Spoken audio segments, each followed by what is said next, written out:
Hello teachers, welcome to YouTube channel Edwiz academy. I am Amit Kumar Sami. I hope you are well and healthy. आज हम बात करेंगे DEET+B हमारे TGT social science के important questions के बारे में। इसका पार्ट 1 है ये। और अगर आपको ये वीडियो अच्छी लगती है तो प्लीज़ वीडियो को लाइक कीजिएगा, शेयर कीजिएगा, चैनल को सब्सक्राइब कीजिएगा। आप हमको सोशल मीडिया हैंडल पर फॉलो कर सकते हैं, इंस्टाग्राम पर, फेसबुक पर और टेलीग्राम चैनल पर। इस वीडियो के पीपीटी का लिंक मैं आपको डिस्क्रिप्शन बॉक्स में दे दूंगा।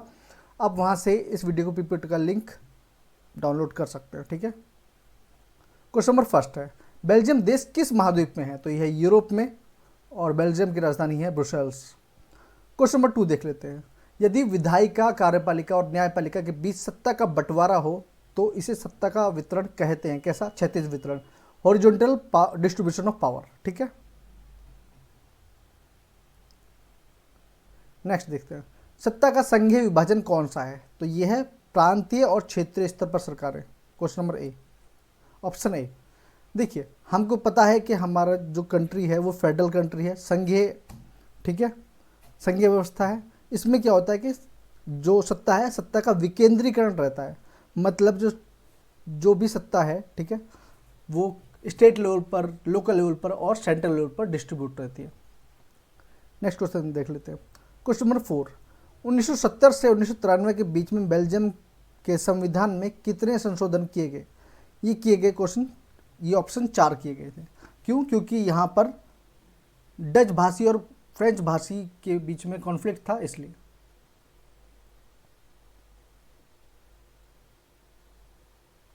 नेक्स्ट क्वेश्चन देख लेते हैं। क्वेश्चन नंबर 5, श्रीलंका में 1956 में एक कानून आया जिसके तहत भाषा को एकमात्र राजभाषा घोषित किया गया। तो ये था सिंगली, क्योंकि 74% लोग सिंगली भाषा बोलते थे। अब श्रीलंका जो है 1948 में आज़ाद हुआ था, ये बात ध्यान रखना। ठीक। नेक्स्ट क्वेश्चन देख लेते हैं। क्वेश्चन नंबर 6, श्रीलंका में किन की जनसंख्या अधिक है? तो सिंगली भाषी लोगों की जनसंख्या अधिक है। क्वेश्चन नंबर 7 देख लीजिए, श्रीलंका में गृह युद्ध कब समाप्त हुआ? तो ये हुआ था 2009 में। आपको श्रीलंका की राजधानी हमें बतानी है, कमेंट सेक्शन में बताइए। संसद का निम्न सदन कौन सा है? तो ये है लोकसभा। नेक्स्ट क्वेश्चन देख लेते हैं। क्वेश्चन नंबर 9 है, बेल्जियम देश की कुल आबादी का 59% जो हिस्सा है वो फ्लेमिश इलाके में रहता है। उसकी वो कौन सी भाषा बोलता है? वो डच भाषा बोलता है। ठीक है। और 40% जो है वो फ्रेंच भाषा बोलता है। ठीक है। नेक्स्ट क्वेश्चन है, विश्व बैंक ने सरकार पर दबाव क्यों डाला? वो इसलिए डाला क्योंकि जिस टाइप से नगर पालिका से वो सत्ता वहाँ से हटा के, ठीक है, जैसे यहाँ पर किसी को प्राइवेट सेक्टर को दे देते हैं, उस टाइप से देना चाहते थे, और जलपूर्ति से अपना नियंत्रण हटाने के लिए। तो ए एंड बी दोनों। देखिए, क्वेश्चन नंबर 11 पे देख लेते हैं। श्रीलंका में सिंगली भाषा बोलने वाले बहुसंख्यक लोग किस धर्म को मानते थे? तो ये थे बौद्ध धर्म के अनुयायी थे। ठीक है। क्वेश्चन नंबर 12 देख लिया, औपचारिक का क्या अर्थ है? औपचारिकता में क्या क्या चीज़ होती है? दिखाऊ चीज़ होती है और नियमों के अनुसार चीज़ें, फॉर्मेलिटी जिसके बोलते हैं। ठीक है। नेक्स्ट क्वेश्चन देख लेते हैं। नेक्स्ट क्वेश्चन है आपका 13, कंप्यूटर सॉफ्टवेयर जैसे विषय किस में आते हैं? तो ये वैसे तो आते हैं अपशिष्ट सूची में, लेकिन इनको संघ सूची में भी रखा गया है। ठीक है। इस तरीके से समवर्ती सूची में कई विषय आते हैं, जैसे शिक्षा, वन विवाह, ये सब चीज़ें समवर्ती सूची में आते हैं। क्वेश्चन नंबर 14 देख लेते हैं। ब्रुसेल्स में 20% लोग किस भाषा को बोलते थे? ठीक है। तो ये तो डच भाषा को बोलते थे। ठीक है। और बाकी 80% फ्रेंच भाषा को बोलते थे। आगे 15 क्वेश्चन देखिए, बेल्जियम में की राजधानी ब्रुसेल्स में 80% लोग किस भाषा को बोलते थे? तो ये फ्रेंच भाषा को बोलते थे। देखिए, क्वेश्चन नंबर 16 है, भारतीय राष्ट्रीय कांग्रेस ने संविधान सभा के गठन की पहली बार मांग कब की? ये की थी 1934 में। और भारतीय राष्ट्रीय कांग्रेस की स्थापना कब हुई थी? ये हुई थी 1885 में। ठीक है। इसका गठन हुआ था 1885 में। नेक्स्ट क्वेश्चन, माओ की विचारधारा को मानने वाले लोग क्या कहा जाते हैं? माओवादी कहे जाएंगे। ठीक है। नेक्स्ट क्वेश्चन है, निम्नलिखित में से कौन सा वर्ग विशेष हित समूह नहीं है?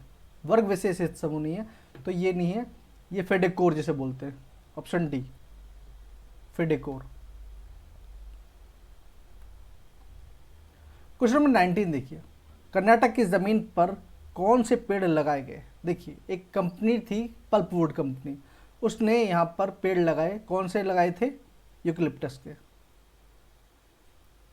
क्वेश्चन नंबर 20, आमतौर पर वर्ग विशेष हित समूह बढ़ावा देना चाहते हैं।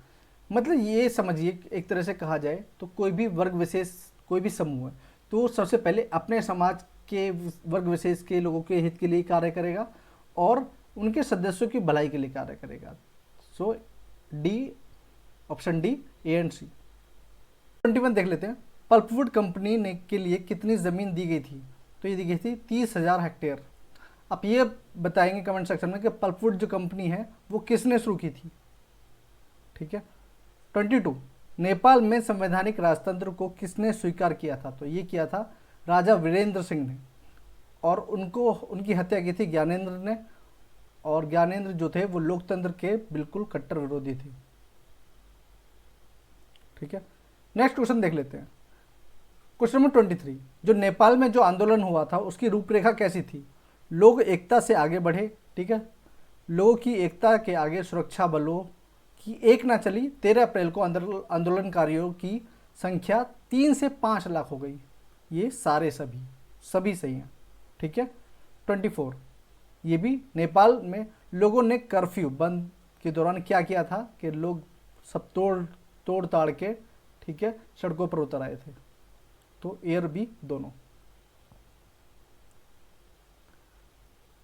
क्वेश्चन नंबर 25 देखिए, नेपाल में आंदोलनकारियों ने राजा को क्या दिया? तो मांग पत्र और अल्टीमेटम दोनों दिए थे। ठीक है। क्वेश्चन नंबर 26 देखिए, निम्नलिखित में से कौन एक आंदोलन नहीं है? तो देखिए, नर्मदा बचाओ आंदोलन, ये भी एक आंदोलन है।